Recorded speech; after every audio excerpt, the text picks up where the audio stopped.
Hello friends, welcome back to वेदुआरा smart learning. तो कैसे हैं आप लोग? होप सो अच्छे होंगे, और यदि नहीं अच्छे तो कोई बात नहीं यार, यहाँ आने के बाद आप बिल्कुल अच्छे हो जाएंगे। तो देखो, मैं अभी तक पिछले क्लासेज में ये बताया था क्लास 10th में कि आपका खिलाफत मूवमेंट क्या था, इसका इंडिया पे क्या इम्पैक्ट पड़ा था, गांधी जी का इन्वॉल्वमेंट इसमें क्या था, ये सारी चीज़ें मैंने कवर अप की थी। उससे एक छोटा सा क्वेश्चन क्या है मैं बताता हूँ कि वो क्वेश्चन आखिर है क्या, जो छोटा सा पूछा जाता है। तो देखो, क्वेश्चन ये है आपका कि what is the aim of Khilafat movement. Khilafat movement का जो एम था वो एक्चुअल में क्या था, क्यों खिलाफत मूवमेंट चलाया गया था।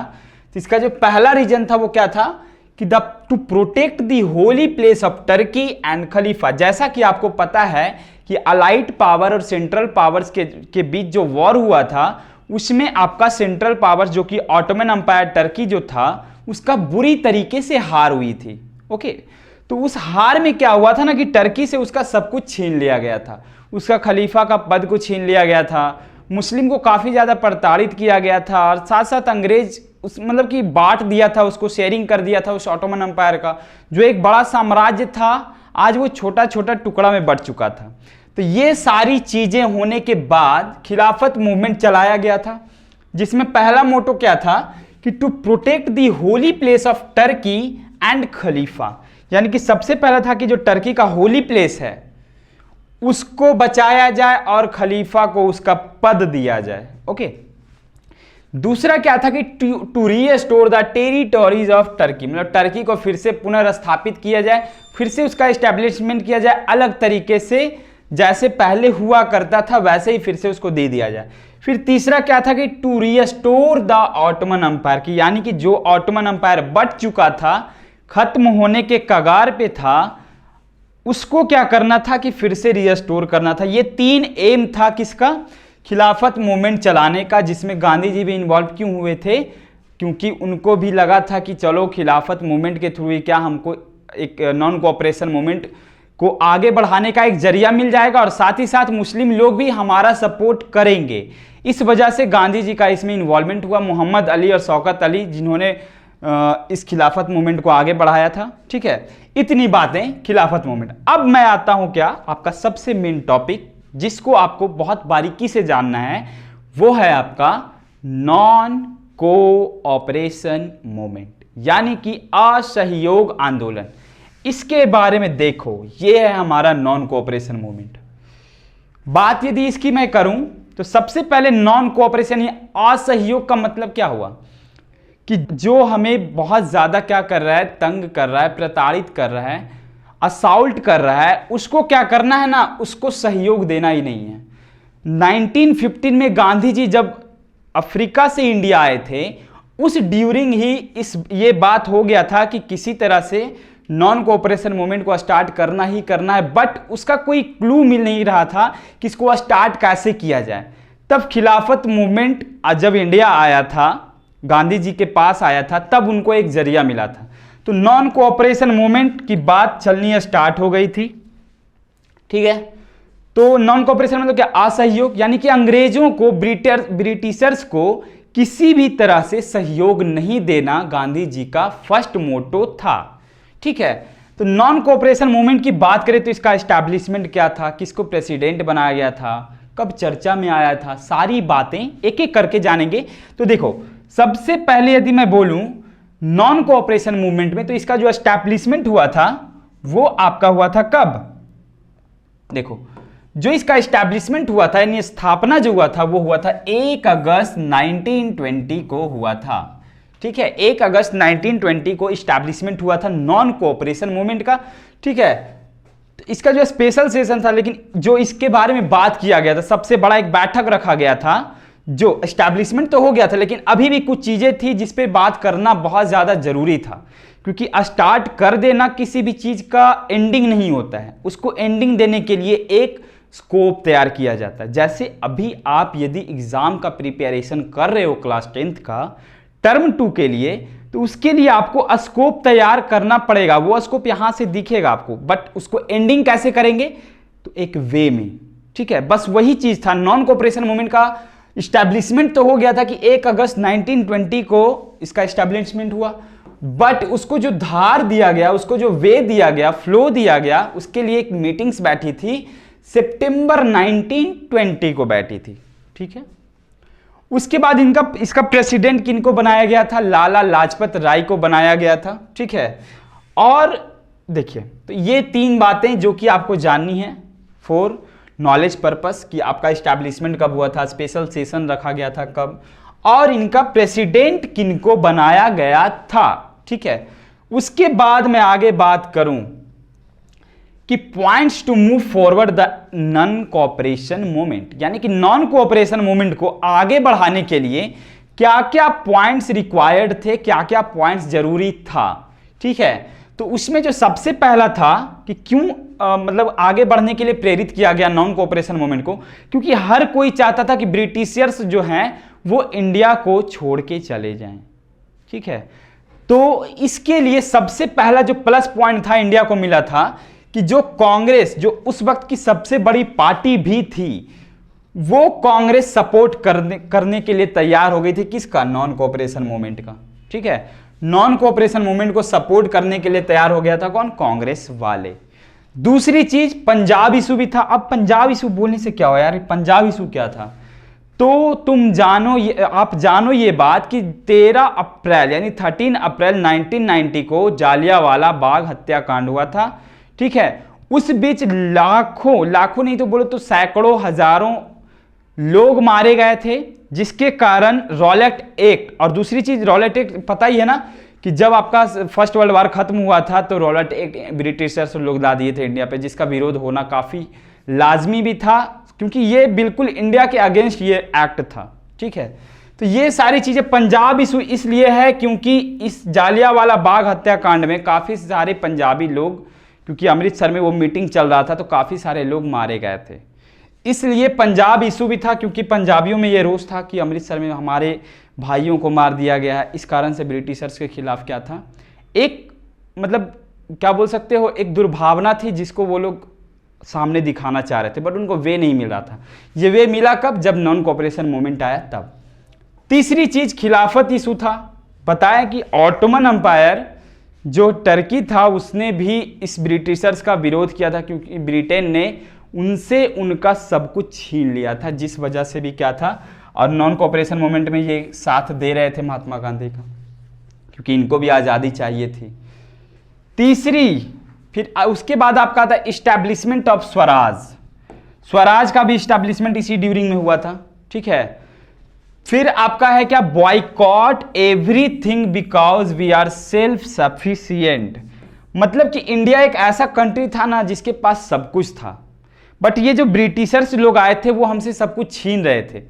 इस बीच गांधी जी को ये कहना था कि जब मेरे पास सब कुछ है तो हम क्यों ना इस ब्रिटिशर्स को सब मिलकर बॉयकॉट करें, और इसका सबसे अच्छा जरिया क्या था?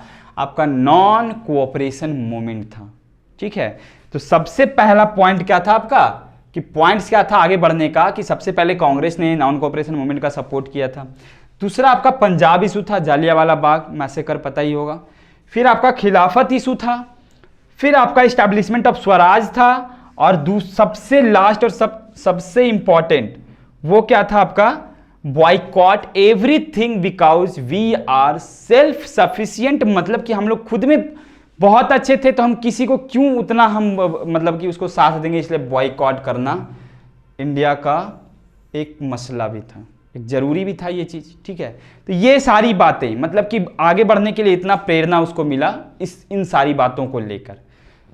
आगे यदि मैं बढ़ूं तो आता है क्या कि एनसीएम यानी कि नॉन कोऑपरेशन मूवमेंट का इफेक्ट्स क्या पड़ा था, कि ये नॉन कोऑपरेशन में भले ही मानते आगे जाकर ये अनसक्सेसफुल रहा, बट इसका इंपैक्ट पड़ा। वो इफेक्ट क्या क्या पड़ा? सबसे पहले हमारा एक अपना संस्था चला था विद्यापीठ इंस्टीट्यूट, इसी बीच विद्यापथ इंस्टीट्यूट की स्थापना हो चुकी थी, जो कि खुद इंडिया का था। दूसरी चीज बर्निंग ऑफ फॉरेन गुड्स। सोचिए इस चीज को ध्यान दीजिए कि अब जो विदेशों से आने वाला सामान था उसको हम लोगों ने बॉयकॉट करना स्टार्ट कर दिया था, उसको जलाना शुरू कर दिया था कि नहीं चाहिए मुझे आपकी कोई भी मदद, हम खुद में बेहतर हैं, खुद में हम सेल्फ सफिशिएंट है, इसलिए मुझे आपकी जरूरत नहीं है। तीसरी चीज, लॉयर स्टॉप्ड देयर प्रैक्टिसेस। जो भी लॉयर थे वो काम करना बंद कर रहे थे, क्योंकि नॉन कोऑपरेशन मूवमेंट था, असहयोग नहीं देना था, इसलिए लॉयर्स भी क्या हो गए थे, अंग्रेजों के अगेंस्ट हो गए थे, ब्रिटिशर्स के अगेंस्ट हो गए थे।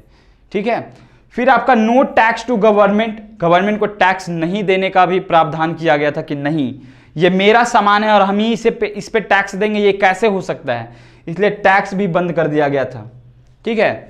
सोचो कितना ज़्यादा इफेक्ट पड़ा होगा ब्रिटिशर्स लोग पे जब ये नॉन कोऑपरेशन मूवमेंट आया होगा तब। इसलिए जो ब्रिटिशर्स लोग, वो लोग काफ़ी ज़्यादा मतलब हक्का बक्का आ गए थे कि ऐसा कैसे हो सकता है, मतलब कि इंडियंस लोग इतने ज़्यादा कैसे आगे बढ़ सकते हैं, जागरूक हो गए हैं, ऐसा क्यों हो रहा है, क्या रीजन है इसके पीछे। तो यही नॉन कोऑपरेशन मूवमेंट था। ठीक है। टी, अब देखिए अगला रीजन जो था वो था T planters stop cultivating T.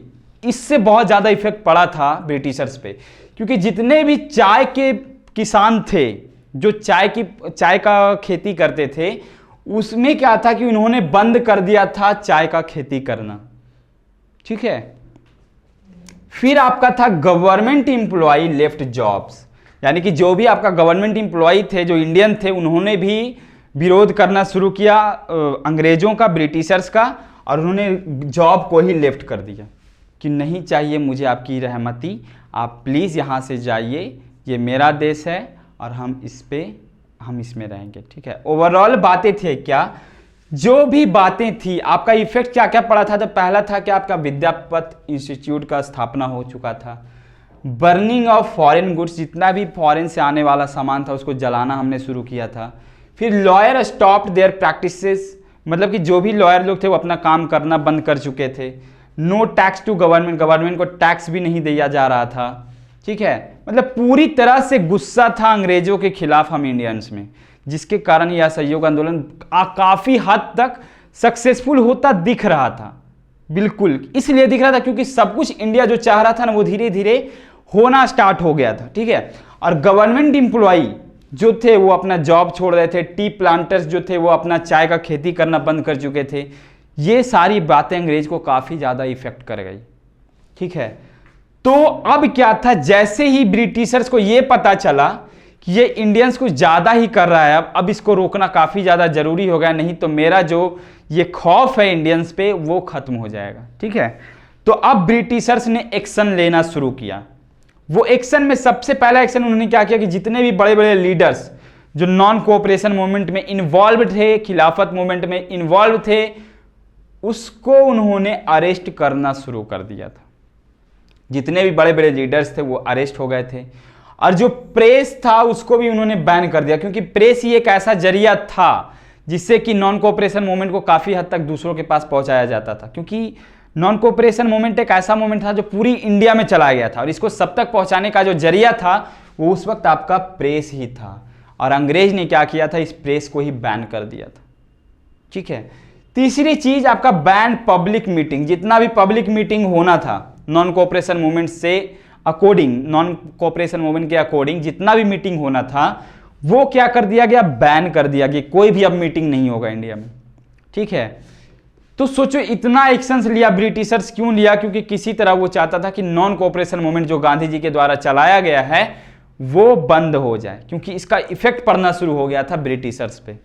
अब क्या हुआ कि गांधी जी सोचे कि नहीं, जब यह स्टार्ट हुआ है, इतना आगे बढ़ चुका है ये नॉन कोऑपरेशन मूवमेंट, तो इसको बंद कैसे कर सकता है।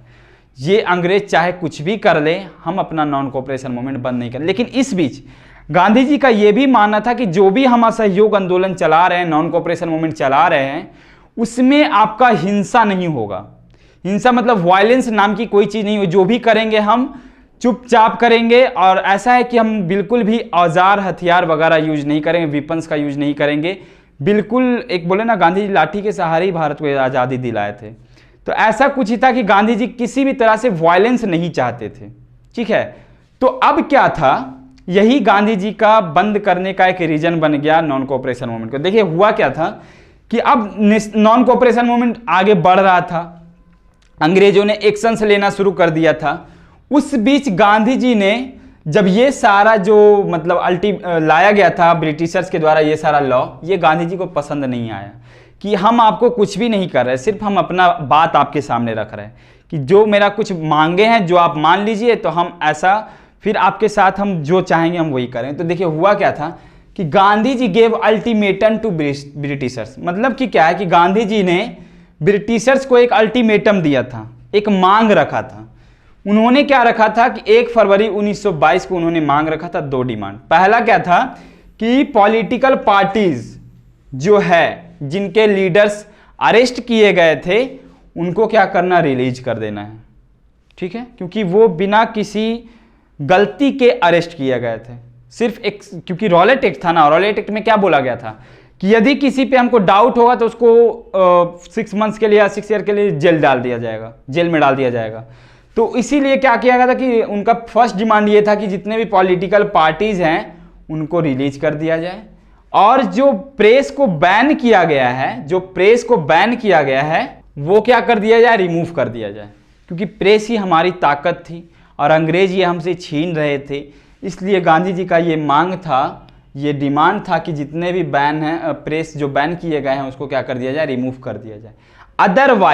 अदरवाइज गांधी जी ने इतना रखने के बाद उन्होंने बोला था कि यदि ऐसा नहीं होता है तब हम आपके खिलाफ सिविल डिसोबीडियंस मूवमेंट ला देंगे, सिविल डिसोबीडियंस मूवमेंट ला देंगे। ये ठीक है, सविनय अवज्ञा आंदोलन, यानी अंग्रेजों के खिलाफ लड़ाई और तेज हो जाएगी यदि हमारी ये डिमांड पूरी नहीं होती है, ठीक है।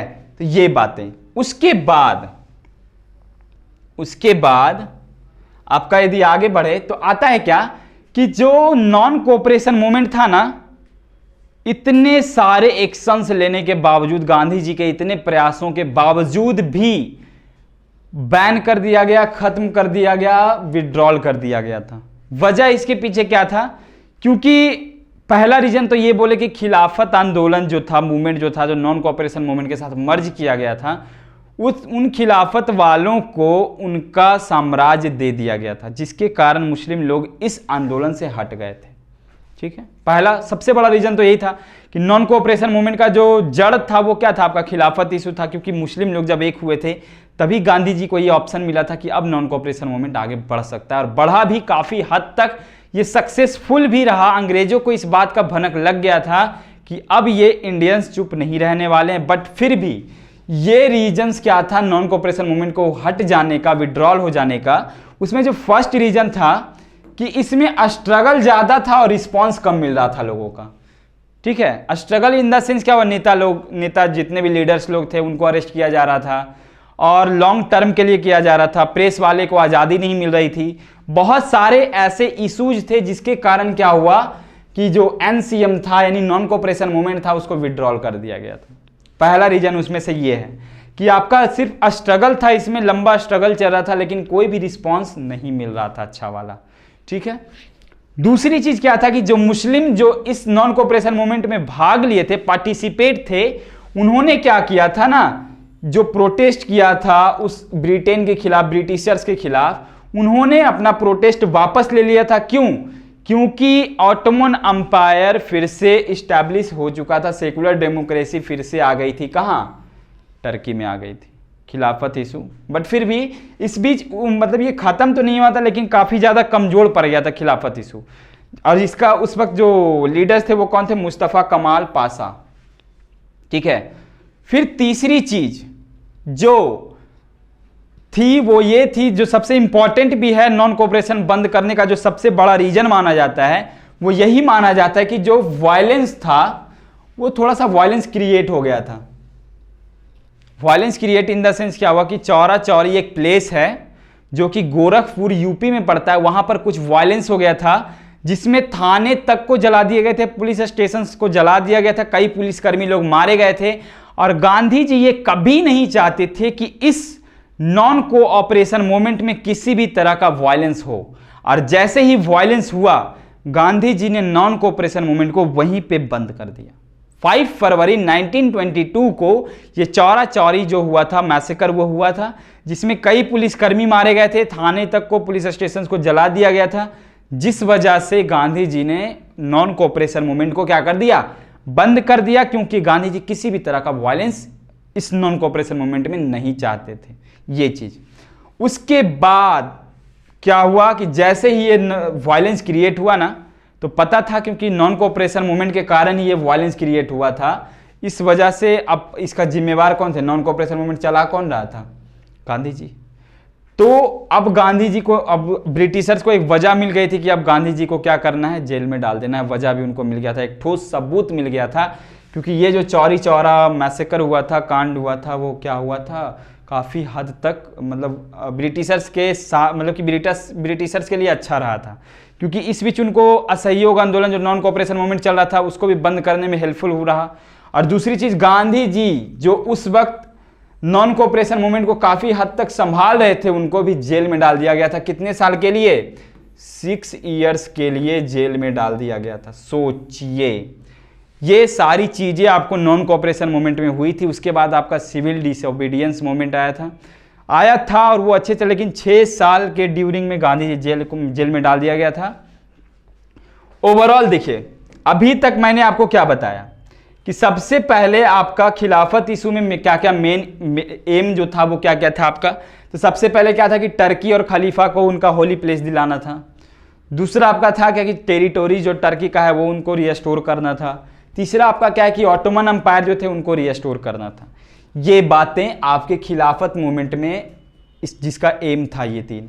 फिर आपका क्या था? आपका नॉन कोऑपरेशन मूवमेंट, जिसके बारे में मैंने काफ़ी हद तक आपको होप सो ये चीज़ समझ में आई जो भी मैंने बोला है। बहुत हद तक पता है नॉन कोऑपरेशन मूवमेंट से क्वेश्चन जो है ना आपका बहुत सारा दिखेगा। इस हिस्ट्री का काफ़ी इंपॉर्टेंट पार्ट होता है, क्योंकि इंडिया जो इंडिपेंडेंट हुआ था ना, उसमें नॉन कोऑपरेशन मूवमेंट भी कहीं ना कहीं जाकर इसका इन्वॉल्वमेंट था, क्योंकि अंग्रेजों को इस बात का डर था कि नॉन कोऑपरेशन मूवमेंट यदि आया है इंडिया में और ये हमें जगा कर रखा है, तो पक्का है कि आगे इंडियंस चुप नहीं रहने वाला है। मतलब ऐसा था कि 1857 की भी लड़ाई हुई थी, बट उस टाइम तो पूरा बटा हुआ था ना इंडिया, बट ये क्या था कि पहली बार यूनिटी दिखी थी इंडिया में। इस कारण से नॉन कोऑपरेशन मूवमेंट को काफ़ी हद तक क्या किया गया था? सक्सेसफुल माना गया था। ठीक है, फिर आपका क्या था? फिर आपका आया था नॉन कोऑपरेशन मूवमेंट का एस्टैब्लिशमेंट कब हुआ था, स्पेशल सेशन रखा गया कब हुआ था, इसका प्रेसिडेंट कौन थे, और जो पॉइंट क्या था कि इसको आगे बढ़ाया जा सकता था, उसमें कुछ मेन पॉइंट थे। वो क्या था? आपका Congress support to non cooperation movement. फिर आपका पंजाब इशू था, जालियांवाला बाग मैसेकर। फिर आपका खिलाफत इशू था। फिर आपका इस्टेब्लिशमेंट ऑफ स्वराज था। और ये आपका जो लास्ट था कि जितने भी हमारे सेल्फ सफिशिएंट, मतलब कि हम जब खुद सेल्फ सफिशिएंट हैं तो हम दूसरे का सामान क्यों यूज करेंगे, इसलिए उनका क्या था, इनका जो भी सामान था ब्रिटिशर्स लोग का, उनको बॉयकॉट करना शुरू कर दिया गया था। ये बातें उसके बाद हुआ ये। उसके बाद मैंने क्या बताया? उसके बाद मैंने बताया क्या, देखिए कि नॉन कोऑपरेशन मूवमेंट का इफेक्ट क्या क्या पड़ा। तो देखिए, सबसे पहला इफेक्ट ये पड़ा कि विद्यापति इंस्टीट्यूट का फॉर्मेशन हुआ था। फिर आपका फॉरेन का जितना भी सामान था उसको जलाया जाने लगा, बॉयकॉट करने जाने लगा, किया जाने लगा। फिर आपका लॉयर जो थे उन्होंने अपना प्रैक्टिस बंद कर दिया, काम करना बंद कर दिया था उन्होंने। नो टैक्स टू गवर्नमेंट जो टैक्स ले, मतलब मेरे ही सामान पे मुझे ही टैक्स देना पड़ रहा था, ये चीज खत्म हो गया था। फिर टी प्लांटर्स जो थे, जो चाय की खेती करने वाले किसान थे, वो उन्होंने चाय की खेती करना बंद कर दिया। लास्ट पॉइंट कि गवर्नमेंट एम्प्लॉय लेफ्ट जॉब, जितने भी गवर्नमेंट एम्प्लॉय थे उन्होंने अपना जॉब को क्या कर दिया था? खत्म कर दिया था कि हम नहीं करेंगे जॉब आपके अंडर में। ठीक है, उसके बाद जो अब देखिए ब्रिटिशर्स लोग ने एक्शन लिया था कि ये इंडियंस को ज़्यादा ही दिखा रहे हैं, इनको अब मुंह बंद करना पड़ेगा, उनको रोकना पड़ेगा, नहीं तो ये कुछ भी कर जाएंगे आगे। तो इन्होंने सबसे पहले क्या किया, जितने भी लीडर्स जो थे जो कि नॉन कोऑपरेशन मूवमेंट से रिलेटेड थे, उनको अरेस्ट कर लिया गया था। फिर आपका प्रेस जो था उसको बैन किया गया था, क्योंकि प्रेस ही ऐसा चीज़ था जो इंडियंस को जगा रहा था। तीसरी चीज़ की पब्लिक मीटिंग जितना भी हो रहा था सबको बैन कर दिया गया। सोचिए कि नॉन कोऑपरेशन मूवमेंट को बंद करने का तैयारी ब्रिटिशर्स लोग कर दिए थे। उसके बाद बट फिर भी गांधी जी ये चाहते थे कि ये नॉन कोऑपरेशन मूवमेंट बंद नहीं हो, इसलिए उन्होंने क्या किया था कि इनको बढ़ाने के लिए कुछ 2 डिमांड रखी थी ब्रिटिशर्स के सामने। पहला ये कि जितने भी पॉलिटिकल पार्टीज हैं उनको रिलीज कर दिया जाए और जो प्रेस बैन किया गया उसको रिमूव कर दिया जाए। अदरवाइज जो गांधी जी थे उन्होंने ये भी बोला था कि यदि ये दोनों डिमांड मेरा पूरा नहीं होता है तब हम जाकर सविनय अवज्ञा आंदोलन हम ला देंगे इंडिया में। ठीक है, इतना सारा था।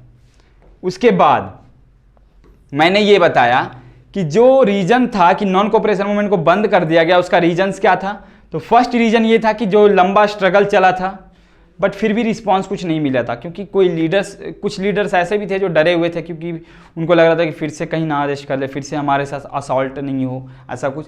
तो लॉन्ग स्ट्रगल था लेकिन कोई रिस्पांस ऐसा मिला नहीं।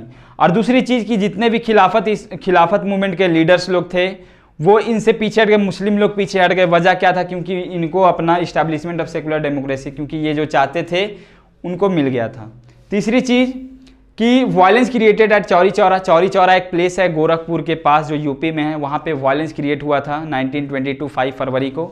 मैं लिख देता हूँ ऐसे कि 5 फरवरी 1922 को चौरी चौरा मैसेकर हुआ था, जिसमें कई पुलिसकर्मी लोग मारे गए थे, पुलिस स्टेशंस को जला दिया गया था, जिस वजह से भी, और यही सबसे बड़ा रीजन भी था, यही जो था ना सबसे बड़ा रीजन था नॉन कोऑपरेशन मूवमेंट बंद करने का। और उसके बाद अंग्रेजों को एक जरिया मिल गया कि गांधी जी को अरेस्ट करो, और 6 साल के लिए गांधी जी को जेल में बंद कर दिया गया। तो ओवरऑल इतनी बातें समझ में आई नॉन कोऑपरेशन मूवमेंट। तो नॉन कोऑपरेशन मूवमेंट इतना ही आपको जानना था। क्वेश्चंस और भी से रिलेटेड दिखेंगे। होप सो आपको अब नॉन कोऑपरेशन पढ़ने के बाद लग रहा होगा कि अब ये इस टॉपिक में आपको दिक्कत नहीं होगा। अभी भी यदि आपको दिक्कत हो रहा है तो प्लीज कमेंट सेक्शन आपका खुला हुआ है, कुछ भी डाउट्स होता है मैं आपके कमेंट्स को देखता हूं, उनसे सीखता हूं, उनसे इंस्पायर होता हूं। तो आप प्लीज जो भी डाउट हो रहा है ना उसको आप कमेंट्स में करो, मैं उसको एक्सप्लेन करूंगा, ठीक है। तब तक के लिए क्या करो, मजे करो और एंजॉय करो और अच्छे से एग्जाम की तैयारी करो। All the best, good bye.